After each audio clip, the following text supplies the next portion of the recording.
औरंगाबाद एक सुंदर सा शहर था। इस शहर में रूपा नाम की एक साधारण सी लड़की अपने गरीब माता पिता के साथ रहती थी। वह अपने माता पिता की इकलौती संतान थी, इसलिए दोनों उसे बहुत प्यार करते थे। उसके पिता शहर की सड़कों पर झाड़ू लगाने का काम किया करते थे।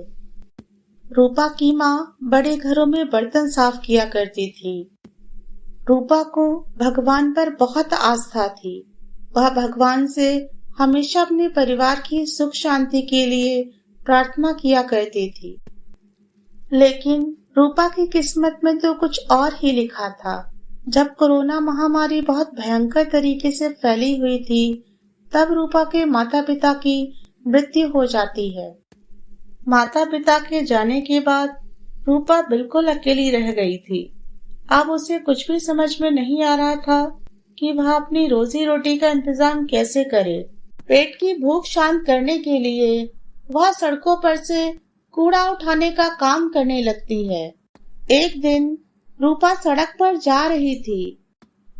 तभी रूपा की नजर सड़क के किनारे बेहोश पड़ी एक बूढ़ी औरत पर पड़ती है। रूपा उस बूढ़ी औरत के पास जाती है तो देखती है कि उसकी हालत बहुत गंभीर है। रूपा उस बूढ़ी औरत को पानी पिलाती है। रूपा के पानी पिलाते ही वह बूढ़ी औरत होश में आ जाती है। बेटी, तुमने मुझे पानी पिलाकर मेरे प्राणों को मुक्ति का रास्ता दिखाया है। मैं कब से यहाँ पड़ी पड़ी एक बूंद पानी के लिए तड़प रही थी, पर किसी ने भी मेरी मदद नहीं की। तुम ये झुमके अपने पास रखो। ये जादुई झुमके हैं। ये तुम्हारी हर इच्छा पूरी करेंगे, मगर इनका उपयोग किसी गलत काम के लिए मत करना। वह बूढ़ी औरत जादुई झुमके रूपा के हाथों में दे देती है और कहती है, मैं एक जादूगरनी हूँ और ये जादुई झुमके एक नेक इंसान तक पहुँचाना चाहती थी। यह कहकर वह बूढ़ी औरत अदृश्य हो जाती है। जादुई झुमके लेकर रूपा अपने घर की ओर चल देती है। झुमके लेकर रूपा घर पहुँच जाती है। वह उन झुमकों को अलमारी में रख देती है, पर वह यह भूल जाती है कि ये जादुई झुमके हैं। अगले दिन भी रूपा रोज की तरह कूड़ा उठा रही थी। तभी वहाँ पर रोहित नाम का एक लड़का आता है।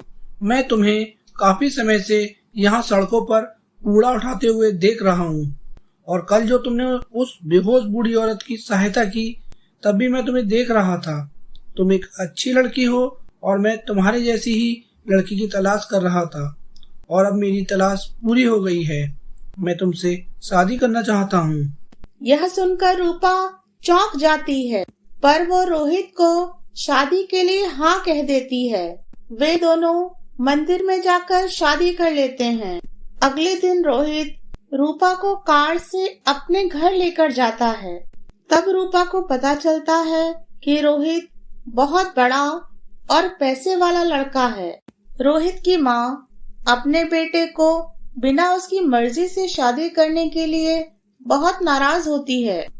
रोहित, मैंने तुम्हारे लिए कितनी सुंदर और ऊंचे खानदान की लड़कियां देखी, पर तुम इस गंवार को हमारे घर की बहू बनाकर लाए हो। यह गंवार तो हमारे घर के लायक ही नहीं है। कल को लोगों को पता चलेगा तो हमारी कितनी बदनामी होगी। माँ, जितनी भी लड़कियां आपने मेरे लिए देखी थी, वे सब मुझसे नहीं, मेरे पैसों से शादी करना चाहती थी।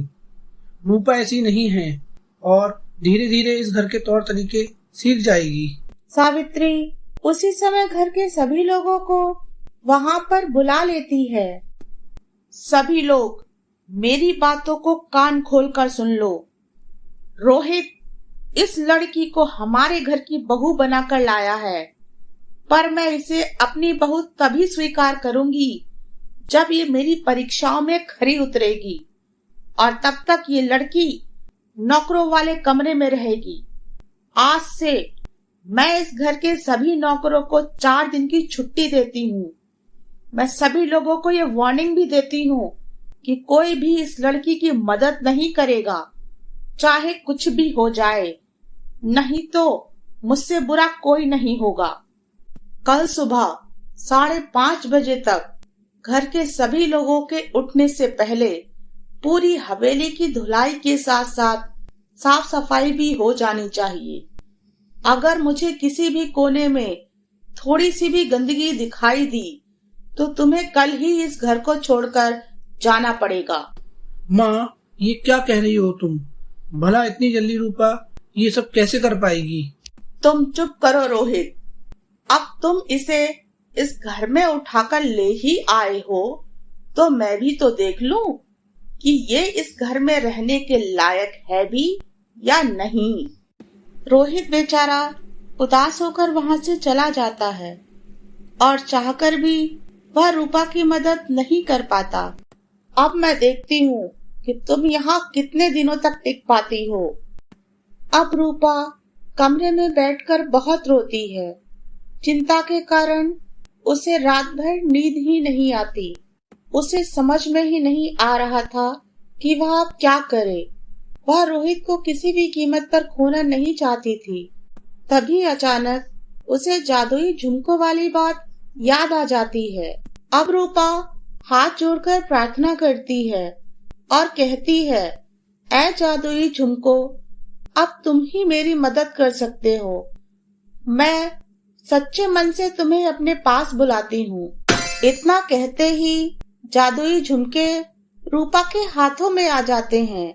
ऐ जादुई झुमको, मेरी मदद करो और इस घर से सारी धूल और गंदगी साफ करके एकदम चमका दो।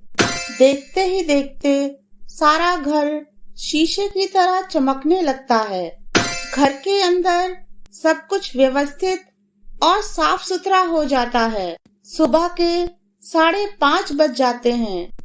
5:30 बजते ही सावित्री उठकर सारा घर घूमकर देखती है तो वह चौंक जाती है।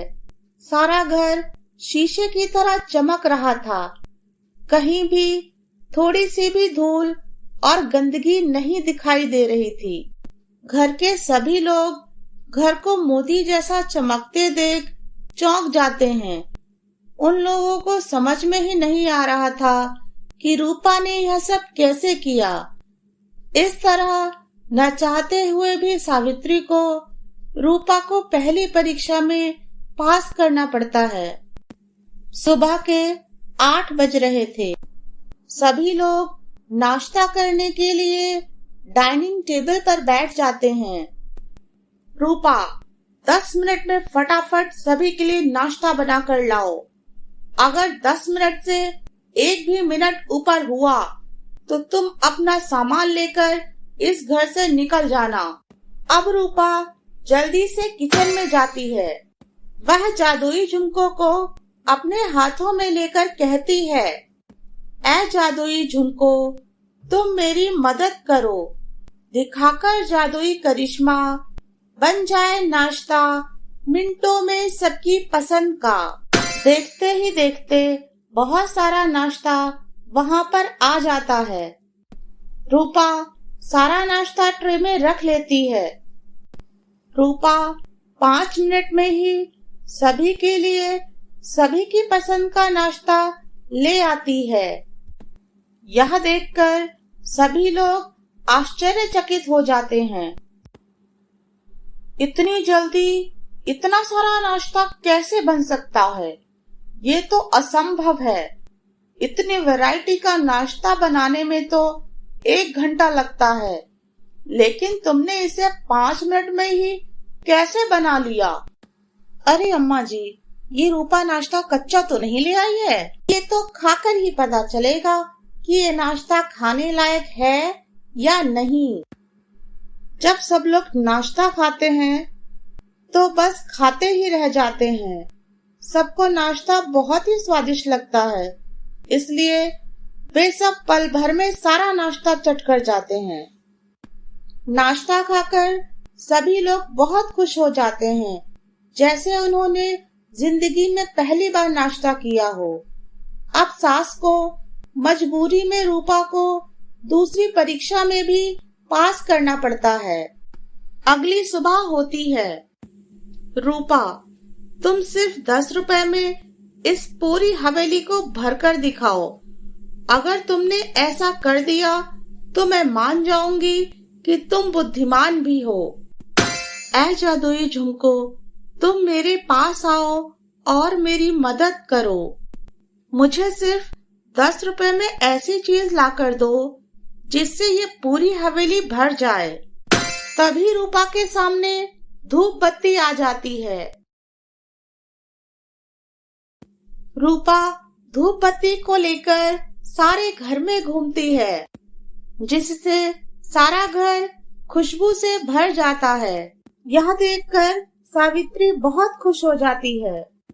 रूपा, तुम सच में मेहनती होने के साथ साथ बुद्धिमान भी हो। तुमने ये आखिरी परीक्षा भी अपनी बुद्धिमानी से पास कर ली है। मैं तुम्हें इस घर की बहू स्वीकार करती हूँ। अब रोहित और रूपा खुशी खुशी एक दूसरे के साथ रहने लगते हैं।